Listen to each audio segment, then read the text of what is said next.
Live from the Pitch Pad in New York City. Get ready to unleash your inner entrepreneur with Pitch Live with Amy Summers. Whether you're a seasoned entrepreneur or just dipping your toes into the Shark Tank, this is the place to be to discover how to turn your pitch into reality. Fasten your seatbelts, pitch stars, because the spotlight is on you and we are about to make success happen. On this episode of Pitch Live, cold calling has come back. And before it was like emails only, but I've actually spoken to a few reporters that are like, yeah, I'm so glad that you just called me because my email is over flooded. So like when you make those relationships, actually picking up a phone and saying, hey, do you have a second to chat or what are you working on? It really sets you apart, which I feel like that's a skill that not a lot of today's PR people do. It was a no-no at one point. Get ready for Pitch Live in 3, 2, 1.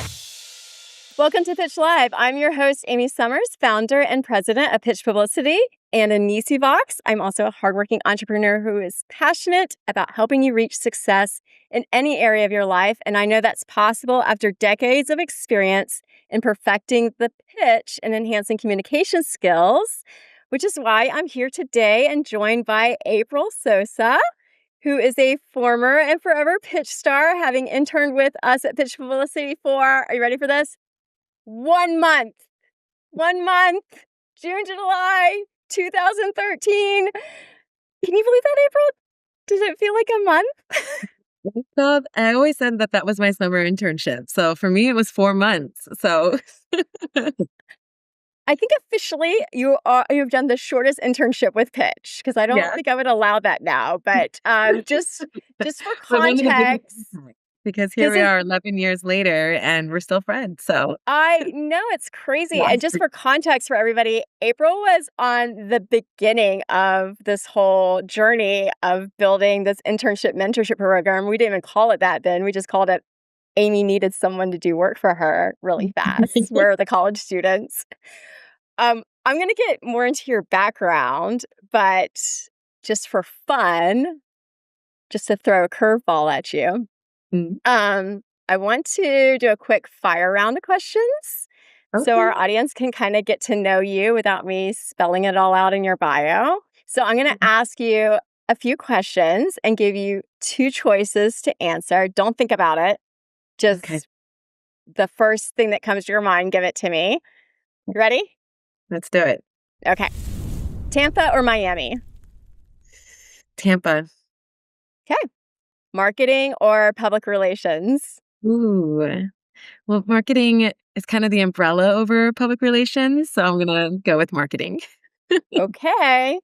Burger King or McDonald's? Ooh, Burger King for sure. Okay.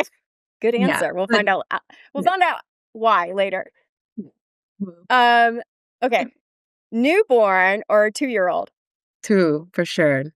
Okay. Newborn phase. And I went through it all over again and I was like, why did I do this? You forget. But yeah, newborn phase, not great. Okay. Orange or blue? Blue. Blue, like April's eyes. I will always say that April has the best eyes. These are not contacts. I was always mesmerized by your eyes. That's probably why I hired you. I was just like transfixed. All right. And well, welcome. Advice, have beautiful eyes and you will get a job. That is right. So, okay, so you probably guessed a little bit about April's background from our little fun fire round, but after April graduated from the University of Florida, surprise, surprise, in 2013 with a degree in public relations and a minor in business administration, she later went on to earn her Master of Science in Marketing from Florida International University. And then April has been working in various marketing and communication roles, working on brands including Monte Fresh Produce, Burger King, there it is, Popeyes, Bacardi. And currently she serves as the firm-wide communications manager at PwC. April has also volunteered and served as a mentor for Big Brother, Big Sister Foundation, and she has served her alma mater at the University of Florida through the Alumni Association Club down in Miami, the Gator Club of Miami. But I know that you are in Tampa now, and you have two very young ones, so you don't need to volunteer at all these mentorship now. You've got a full-time mentorship job as a mom, right? Graduated from big sister to mommy. To mom. Did that experience at all, like, give you any kind of, fear of motherhood, or did it excite you about it? Just out of curiosity. I think it excited me. I did work at a daycare, and I always used to say that that was, like, birth control, basically, because you Yes. were like, "Oh my god, this is insanity." Um, but yeah, no, the mentorship, all of that made me excited because I'm like, I get to craft these little humans and, mold them and mentor them throughout life, which is huge, so That's amazing. So, I have so much fun following you on Instagram now because she does have these adorable children, and she's always posting these great pictures, so you and your husband made some beautiful babies. Aw, thank you. Yeah, there's never a dull moment in this house, ever. So April is definitely an MSH, as I call it, make shit happen, make success happen type of person. So I'm really excited to get into these questions about your career. I'll stop gushing about the babies. Um, but I have to admit, I was a little shocked that it was only a month after I was preparing for this interview. It's been a while since we've caught up. But you left such an impact on me, and like you said, we're still connected, so I think that's a really testament to say that you don't even have to mentor somebody for very long to stay connected. Would you agree? Yep, 100%. I know. To say a month, I'm like, "How?" Because we've been a part of each other's life and my entire career, so, yeah. So I wanna go back. I wanna go all the way back to those college days, and just so that you can provide us context, because 'cause I'm getting older, my memory's not as good, but I Stop. remember meeting you shortly after, you graduated from the University of Florida, and you were struggling to find a job. I think that's why, you came on as an intern, but can you take us back to that time and share what was going on with your life, as you were preparing for your career after school? Yes. So at that time, I remember graduating. I had my new portfolio. I had moved back to Tampa. I had my degree. I told myself no more internships. I had already did 4 unpaid internships throughout my time at UF. I was an overachiever, like a lot of UF students are. So yeah, I told myself no internships. It's time to get to work and time to, make a name for ourselves. And I could not find a job anywhere. I was applying and at agencies and in-house and marketing companies. And I even started to look outside of the field and just to get something in an office. And I wasn't getting any callbacks. So I found Pitch and I was like, okay, it's an internship. Let's just do it. You were looking for Gators. And I was like, all right, I'll do one more internship and then we'll look for the job.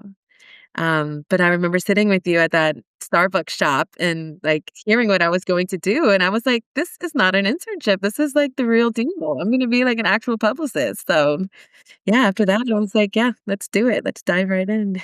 Glad you just said that, because now when I interview students, I try to scare them. I warn them. I tell them, "This is not like a job. It is a job. Like, I'm It giving is you a real awesome. job. It's huge Yep. responsibility. I'm expecting a lot Mhm. from you." So I'm glad that this conversation is gonna be really interesting because, like I mentioned, like, April was in that first group of Mhm. interns that when I started doing this program, which at the time was not a program, it was just me converting my business to remote. I had Mhm. done that and I couldn't get anyone to work for me because it was not cool to work remote at that time. People thought I was nuts for doing that. So I was like, I'll just go back to my college and I'll get these interns because I know that they can't find anything in Gainesville to do. So Yep. No, and I was terrified. I was like, "Oh my god, you're gonna have me doing what? You're gonna let me talk to reporters?" But yeah, I'll never forget, like, when I went to finally do my interview a month later at the PR agency in Miami, um, they were like, "Okay, where's your portfolio?" And I gave that to him, and it wasn't just writing samples, it was media hits, like placements, and I was like, "These are the clients I've worked with. This is the media that I've worked with. These are the pitches that I've sent out." And they were like, "Wow," like, it really shocked them that I, at that young age, had that much experience, so young age and 1 month of an yeah. internship. So see, Yep. even if you just stick with me for a month, I can help you. But I remember you were very honest with me. You're like, Now I'm graduated and I did all these things already, and I just need like one more little boost and I'm going to leave you. I mean, you were very upfront about it. Yeah. So it wasn't a big surprise when you're like, okay, Amy, I have to go now. I was sad, but I wanted to know, talking about pitching, I kind of propelled you right into it. When I looked back, because I've kept everyone's schedule, so I know exactly what you were working on in that month. That's Uh, amazing. there are about 4 different campaigns you were working on. Mhm. So I threw you into it. What was that experience like? Because a lot of people ask me that when they're interviewing with me now. What is it like? What did it feel like to just start pitching? Was it terrifying? Was it empowering? Yeah, it was scary because and when I think about it now, I was a public relations major for 4 years, studied public relations, and never once did they ask me to pitch or to call a reporter or to cold call. Like, none of that was ever covered in any of my courses. It was like, here's how you do a press release. Here's, how you prepare for an interview and things like that. But the pitching was completely left off. So I was terrified, and I'll never forget those first few calls with reporters. I would, like, freeze or I would, like, mix up my words. I was so embarrassed. It was mortifying. But, like, once I actually got into it and started to get a groove and you started making me, like, practice the pitch and all of that, it was like I got my groove and I loved it from there. So it was a scary experience, but it was needed. It was how I kind of got a jump start to my whole career. So Are you still pitching media do, today, or have you done it in any of your other jobs? yeah, all of my jobs I've pitched media. My current role is like hybrid, so I do internal and external communications. Okay. Kind of like the new thing, you have to be a hybrid employee. So, internal communications, doing the newsletters and the town halls and things like that. But then taking those initiatives that we share with our people and then knowing how to pitch it to the media and how to put a different spin to it and get that external lens. So I pitch media almost every day in this role Is there, too. I mean, you were with me for just such a short time, but is there anything that you're still doing that you remember that you learned at Pitch that you're still doing today that stuck So with the you? cold calling has come back. And before it was like emails only, but I've actually spoken to a few reporters that are like, yeah, I'm so glad that you just called me because my email is over flooded. So like when you make those relationships, actually picking up a phone and saying, hey, do you have a second to chat or what are you working on? It really sets you apart, which I feel like that's a skill that not a lot of today's PR people do. It was a no-no at one point. So yeah, and also just like getting to the point. I remember like when I first started, I would try to go through all the background and all of that. And they were like, those reporters were brutal too. They were like, hun, get to it. And I would have to like, okay, this is what I want to tell you. Do you want it or not? So I think like that skill of like, just get to it has really stuck with me. Yeah, being direct, which Hmm. I blame that on the media, my directness. I'm always like, you have to excuse me. I've dealt with media my entire career, so I'm very blunt and to the point. I'm not that type of person that's like, how are you doing on a Zoom call? Like, I'm not like, why are we here? What are we doing? Yep. Because they will eat you alive. And I'm so glad that you said the phone is coming back Mhm. because I 100% agree with you. Like, where do you want to go? You want to go where no one's going. And, everything comes around, bell bottoms are in and then they're out and then they come back. Like, everything's cyclical, Exactly. right? So, phone calling's back. And I think that, especially because we just, in the land of communication, we're not talking to people as much anymore. So, I think that they kind of miss it. Yeah. Oh, 100%. And everybody's working remote and you're just kind of in your little bubbles and it's true, like, to say things in words in an email, like that first line, it's like you get them or not.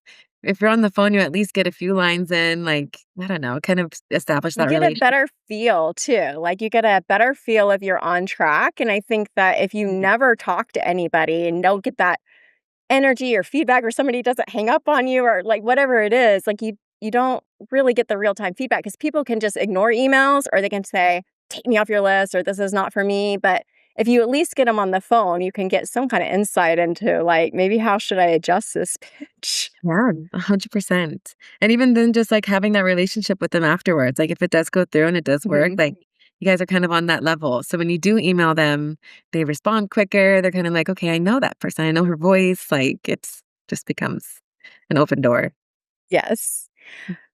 Well, okay, so during our time together, our brief time together, I have a photo of us over there on my pitch wall, from an ABC TV studio in Tampa that I brought you along to shadow me for a campaign that we were doing for Florida Dance Association. Do you remember that day that we went to the ABC TV studio? Absolutely. He was wearing like a black and white striped dress with my little plays here. I remember that day like it was yesterday. It was so That's fun. that's amazing you remember what you wore. Yeah, What was the impression did that leave on you actually going was that the first TV studio you had been in?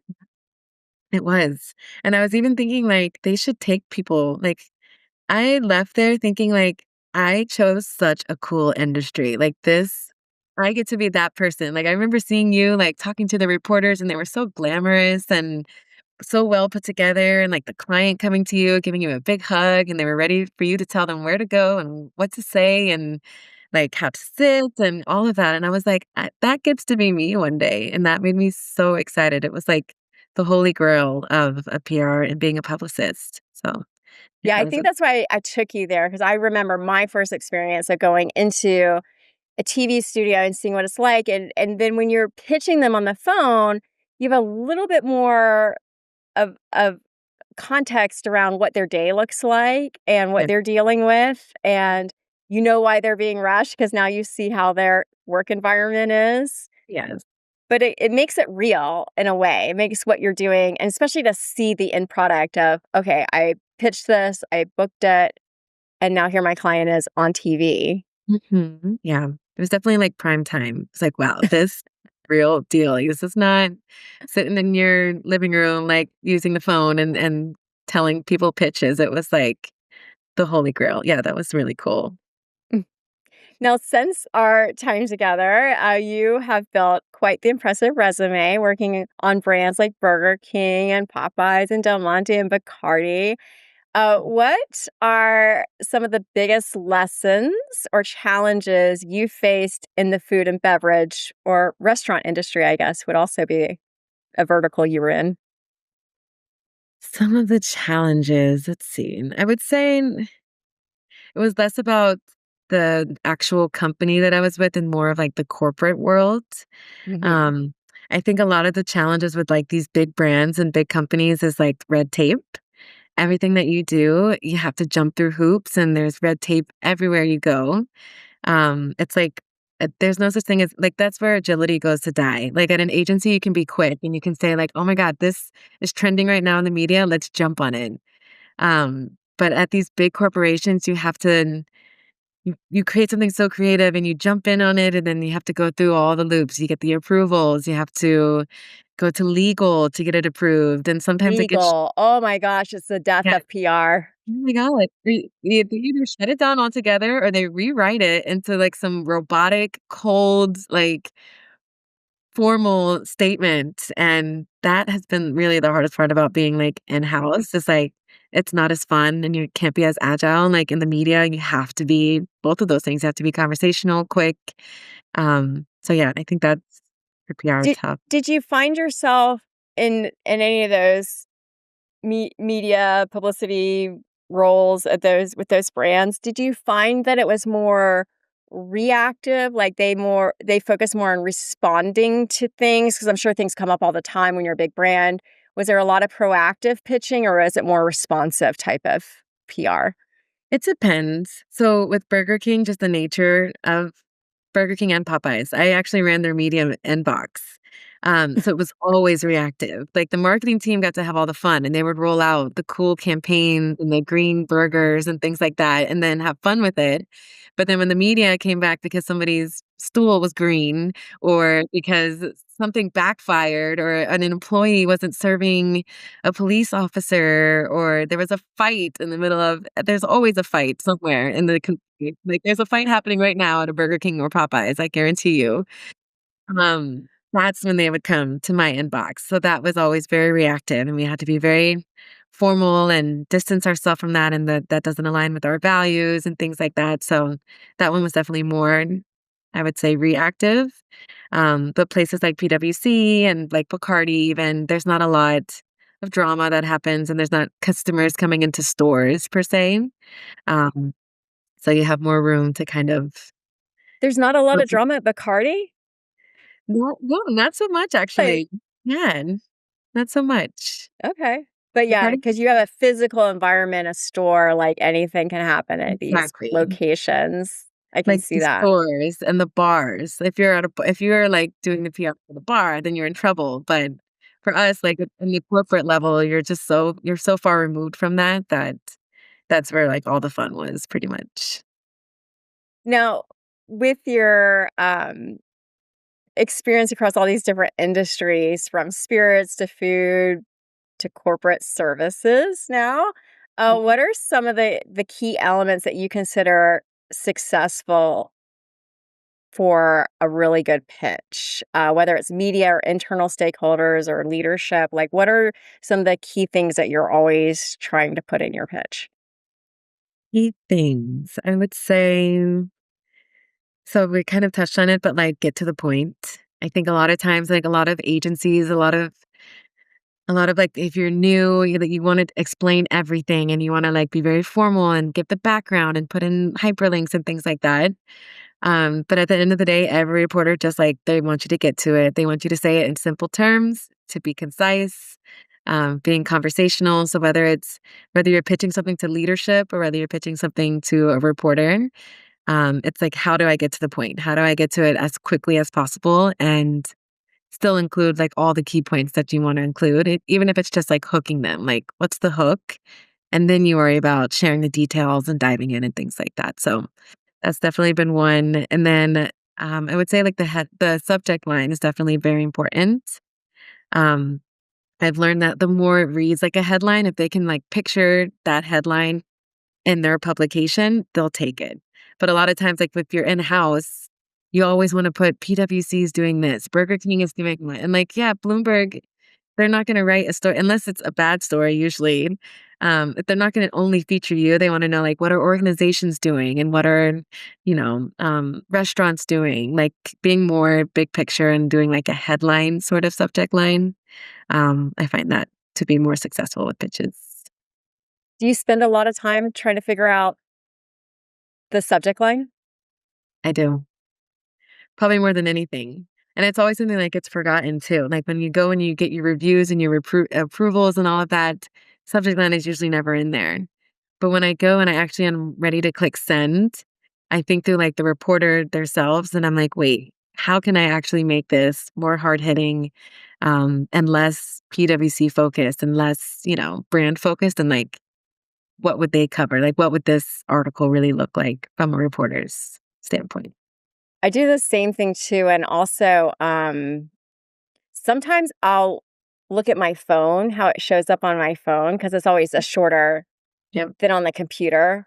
Because I know they're always on the go, so I'm like, "Okay, it's gotta be those first 3 words that are gonna catch them really, because otherwise it's gonna cut off and they're not gonna see the whole subject line, the Yep. long subject lines." Yes, 100%. That's really interesting. It's interesting that you say too, that you use that same method for leadership in a company, because I guess they're pretty busy and Yep. they don't need the fluff, right? They're like, "Get to the Yeah. point. How is this Yep. gonna make me money? How is this gonna make me look good?" Yeah, especially and if you're asking for money, even shorter, like, because they know, like, as soon as you start and you start to give the background and things like that, it's like a lot of times, like, numbers, like, hard-hitting numbers, um, just being more punctual, even just things like bullet points, finding ways to, like, make things more concise and, like, more readable and digestible. Because when they start seeing those paragraphs, I feel like people's eyes just glaze over. And we're also, like, in a social media world where, like, anywhere you see a long paragraph, you kinda, like, skip over it, and you're like, "Okay, where's the bold and where's the bullets, and what is this trying to say?" I think that is key in any channel. Now, when you were working with me, we had a lot of health-focused clients, and you pitched a lot of them, like dietary supplements. I remember you worked with, our client, David Foreman, the herbal pharmacist, and the Tigerettes, who was like this, senior women's basketball team. Do you remember that? Oh my gosh, yes, and I haven't thought about them in so long. It was They had was the able to hard supplement for, like, arthritis, like, they were able to win all the championships, and so we did a lot of health-centered pitches, and we still do that today. But I was just curious after looking at all the different brands that you've been working on, um, when you worked with the spirits and the fast food brands, did you ever face any personal dilemmas about promoting products that maybe aren't considered healthy? Does that ever cross your mind of promoting Burger King? Or I mean, I don't wanna call them out, but, just in Yeah. general, like fast food or alcohol? I think it crosses your mind. I started at Del Monte actually, which was like fruits and vegetables. So they were all very different. Um, but I don't when you're working at the corporation, it's everybody loves that brand, and it's like it's less about I think there is that side of it, and if I was working at, like, maybe a tobacco company or things like that, I do think that becomes a lot more like your moral dilemma, like, "Am I doing the right thing here?" But when it came to, like, Burger King and Bacardi, it was, like, everything in moderation.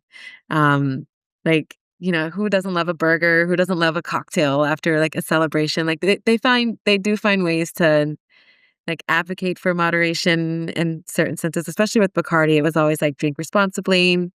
But, like, there's a glass of champagne at your marriage, and you celebrate a cocktail after you get a promotion. Like, there's also the positive side of things. Um, so I think you kind of see the best of both worlds at those bigger companies. It's inevitable. Do you find that they focus a lot on counterbalancing? Like, are there a lot of things that maybe the consumer doesn't see that they do that are goodwill PR things behind Mhm. the scenes Yep. at brands like that may be alcohol or fast food or even tobacco, I think, is there a whole nother side of them that's more charitable or where Oh, they're trying yeah. to balance? Definitely. I know, like, Burger King had a foundation, and it was, like, about kids, and they did bring in, like they did have the more responsible phrasing and things like that, but that's not the stuff that reporters wanna cover. They wanna cover, where The Burger King bra. masks yeah, or the rats that are crawling around in the back of the like, the ones that people caught. So, yeah, those are harder to promote, but I think at every big corporation, there is some good. There's always a sustainability aspect to it and, the foundations and how they give back, so it does make you That feel must real be really fun and rewarding to work on that side of it as well. oh, yeah, for sure. So now you're at PwC. Did you ever think you'd be working in a financial services industry? I didn't. I did not. What's it been like? Has the transition from, like, Bacardi to PwC, was it difficult? It is like night and day, I will say. I was moving to Tampa at the time. I was in Miami, um, and then 2020 hit. I had my son in December of 2020. So it was the pandemic. I was a new mom. We knew that that we needed to get a house. My husband and I decided. So we decided to move to Tampa, and Bacardi was very much like we're going back into the office, no remote work. So honestly, that was how I started to shop around and say, okay, it's time to move on. If I could find a place that has remote work, even better. So I found PwC, and they're a huge company. The benefits that they had, the pay packages, like everything, it was all remote work. I get to work from home every day. Plus, they have an office here in Tampa if I want to go. So there's kind of that social aspect. But um, it was definitely a big change, and I will say Bacardi, I loved working at Bacardi because the culture was like it was a lot of fun. It was a very sexy industry, and, the president, the executive, I worked very closely with him, and he was, like, very edgy and always having fun and, very smart, but, like, he was just a really good guy to work for, and that, I think, rippled through the company, like, people love working at Bacardi. Um, they sponsored my wedding. I had booze at, like, an open bar at my wedding. Yeah, the Are you perks. Yeah. serious? Oh, there's a good tip. Go work for a spirits company before you Oh, get yeah. married. If you're getting married, for sure. Like, if you have the right ends, like, that is a huge perk. I still have both. Wow. Yeah, That's so major. the perks that It were seems there like why were there so many Gators working there? Was there a reason for that? I don't know. I noticed at one time, I'm like, there were a lot of Gator alumni at Yeah, they Bacardi, do but bring a lot, maybe and it's actually just like who you know. It is. Actually, it's funny. I was gonna say my boss actually was a Gator, Oh, and well, there you go. dude, and another team member was a Gator as well. So I think it Okay. really is who you know. Bacardi is very much who you know. Miami in general, it was very like once you make that connection, then it opens doors. So because so many people apply there. But yeah, so that was a really great company, a lot of fun, and like the tone that we would use was like a lot more edgy. Um, but I am kind of like in my mom era now, and I'm in Tampa, and it's a different tone, a different time and place. So I've been loving PwC. It's a big company, it's a very stable company. They do a lot of different things between auditing and consulting in the tax world, and it's been interesting to kind of learn just a whole new side of business and apply my skills to a whole different industry. And um, so yeah, so it was a big transition. You're doing it Which, right. You were in party mode before, got married, was with yep, the right company. Now you're in like, yes, we want to be stable because we have yep. 2 kids. 100%. We're Perfect. homeowners, like we're in Don't Tampa. want too much drama. It's all aligned. Like I very rarely do I get an email about a A fight brawl at a breaking. PWC. Yeah, 100%. So, Somebody knocks somebody out with the calculator. right? So okay, but I have to say, for a PR person, especially, because we know the big secret why most of us declare PR as our major is because we do not like math. So, Oh, yeah. still going into financial must have been pretty intimidating. Any PR person I speak to, they always say, like, I don't know about financial. So, I want you to dispel that right now. What parts of the job were the most intimidating when you were going in? And how did you ever come to this fears and say, I can do math, I can do numbers, I can be with this group of people? Yeah, I know. Actually, like when I first learned like everything that they did and everything that it covered, I was like, what am I getting myself into? Like I literally ran from math all my life, and that's how I ended up in PR. I will say though, like once I got in, finding it's our job to take complex, like difficult things to understand and simplify it and then give it to, the external audience and to media. A lot of time, like the trade publications, they already know all the lingo. My SMEs, my subject matter experts, they know the lingo. I really just need to understand the high level. Um, and eventually it has to get kind of dumbed down anyways to get to the average consumer. So it actually really pays off to be that middle person and like tell it to me like a fifth grader and basically tell it to me like who I am right now because I don't understand. So I still say Let that me like test it out with my son and I will get back to you yeah, later. for my son only for that Although purpose. he'll probably understand it is the issue. Right, exactly. Yes. So I always say like they do the numbers, I do the letters, and that still applies even in this industry. You just have to be able to consolidate and just make sure that it's more understandable once it gets to the right audiences. And if I they like do that understand it, then you don't have to dumb it down. I like that you say that because I thinking about all my clients too, obviously, the entertainment clients are fun and you always get these, sports, it's fun and those are easy to pitch, but I have to say as much as I would normally like go, "Oh my gosh, I can't believe I'm getting myself into this." When I have when I'm talking to somebody about a potential campaign or being a client and they have some really sciency, deep we're ingredients and it's like this one ingredient that you can only find this one place in India. I have to say that, like, I really do like figuring it out for them because they are so in their head about it and they're so excited about it. But everything that comes out of their mouth is like, we have no idea what you're talking about. It's all jargon.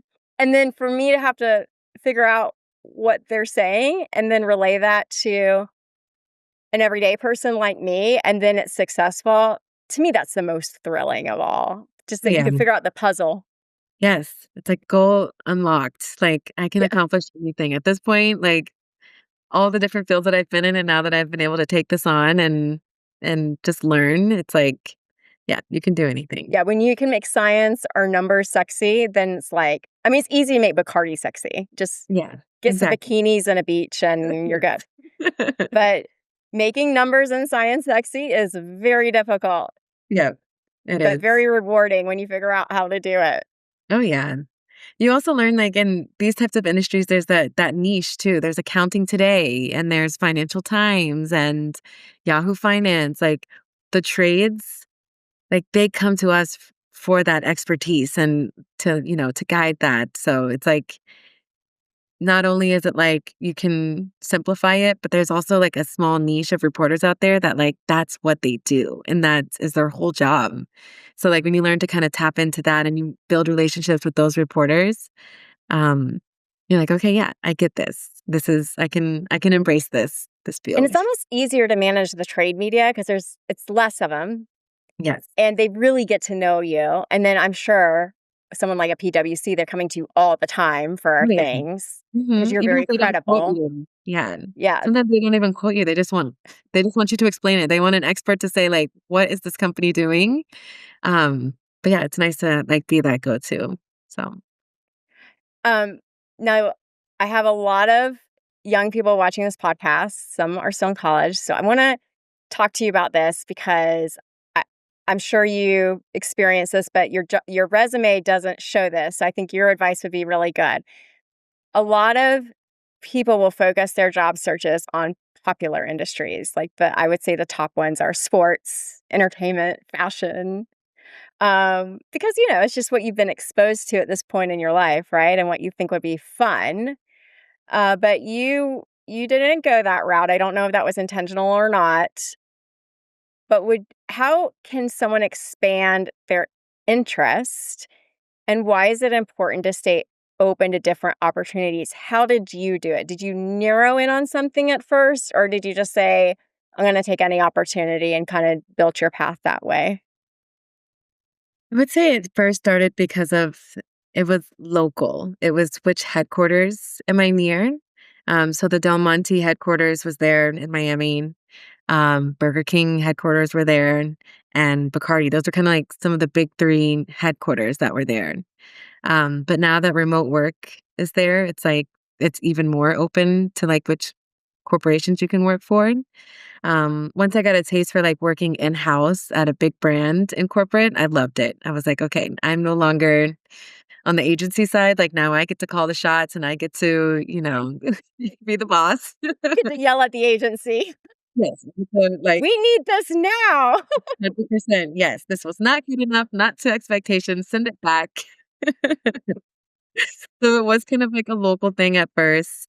I did also learn that like your skills can be applied anywhere, and that is amazing. Like once you learn that like I am a communications professional and I do internal and external PR, um, I could work anywhere I want. And like I could take these skills and get experience at a Del Monte Fresh or a PwC, build up your resume, and then go apply it to the sexy industries if you want. But a lot of times you're like, I can get the same pay, I can get the same experience, and I can have a very stable job with great benefits at a less sexy in a less sexy industry. And that's okay. Like once you actually get In in, a you're good like, work environment. and a good work environment, work-life balance. Yes. You work with, like, nice people that aren't, like, cutthroat and stepping over you, so And getting paid, unlike some industries that are like, "We're not gonna pay you because everyone yes, wants to be here." yes, 100%. Yeah, so it's a Are give and you take. Do you interview people in your role at all? Do you Mhm. have to do that? Yep. Yeah. So, okay, when it comes to pitching yourself for a job, what strategies do you recommend? Because I'm sure you see a lot of things that you're, like, rolling your eyes at. I definitely do that. So tell us, like, what are you looking for in candidates, and what should candidates be paying attention to during the interview process that maybe they don't put a lot of attention on? Yeah, I would say, I mean, it dials back again to, like, what's the hook? Get to the point. I think the first and one of the most common questions you're always gonna get asked is, "Tell me about yourself." For me, like, your elevator pitch that tells the person about you in like what 3 minutes, it has to be perfected. So like any interview you walk into, you need to be prepared to say, this is who I am, this is what I've done, this is what I've accomplished. To say it not like you're reading a script, to say it like and it's a conversation, make it personable, but also to impress them. And also to like make sure that it's tailored to what they want. You need to convince them like, this is what your company does. This is what the role is that I need to fill.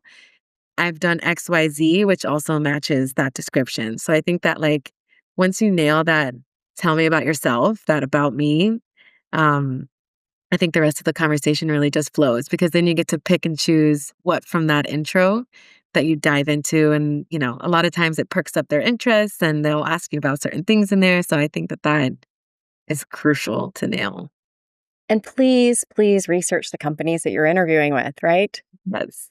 Well, that definitely impresses them too. Like, do your homework. And they ask the questions, oh, I realize that you guys just rolled this out. Can you tell me a bit about that? Is that something that this team works on? Like, instantly, you're just impressed because you're like, this person does their research and they actually care. So it's amazing to me how many people don't. I'm in an interview time frame right now myself. And I actually always ask, like, how did you hear about us? Why are you applying for this? And the response was, I actually don't know much about your company. I'm like, really? You could just look at my website like 5 minutes before you get on and figure it out. But I was like, wow, that's really like bold to say that. But yeah, you can be like head and shoulders above other people, right? Just know a few things. Yep. I know. Just literally do research. Like you can literally mention that one thing. Like you could do a news search and say, oh, I saw this came out. Like even if it's not relevant to that person's position, it's like just show that you put some effort into it. So Yeah, I agree 100%. Well, I have totally enjoyed catching up with you, April. What's the best way for our Pitch Live community to connect with you? I would say LinkedIn. LinkedIn is the best one. I'm always checking and peeking in and keeping in contact with amazing professionals like yourself. So yeah, you can. And April hires now in her position, right? Yeah. So So if you she's see definitely one you want to connect with, and maybe you want to make numbers sexy and go into the financial services industry. yeah, you never know. Good pay, good benefits. Sounds great to me. Yeah. What more could you I ask for? might Work come from work for home. you eventually. Maybe I'll do that. Been a good. Wouldn't that be a nice turn of events? I'll come work for you for just 1 month, though. Is that okay? That's all we We'll pick need. a month. We'll pick a month when you want to like take off. I'll take your place. Okay, deal. They won't I'll even bring notice because I'll you're bring working the remotely. house and do pitch live. Yeah, let's do Yeah, that. You could I take think the that studio. that That's would part of the definitely deal. make a good story. That would be a wonderful story. It really would. I don't think they notice Yes. because we're probably very much alike. I So mean, they wouldn't skip a beat. no. I smell an episode 2 coming on. Yes. Here we go. Future show. April, thank you so much for joining us today. I know you have inspired so many people in your career journey and that you're going to just continue to do that. And I want to encourage everyone to share this episode so we can get more people exposed to April's expertise and wonderful tips that she had for us today. Yeah, follow her on LinkedIn unless you want to see the cute babies, and then you can find her on Instagram, I'm sure. Thank you again. And thank you for joining us on this episode of Pitch Live with Amy Summers. Be sure to hit that subscribe button and give us a rating or review.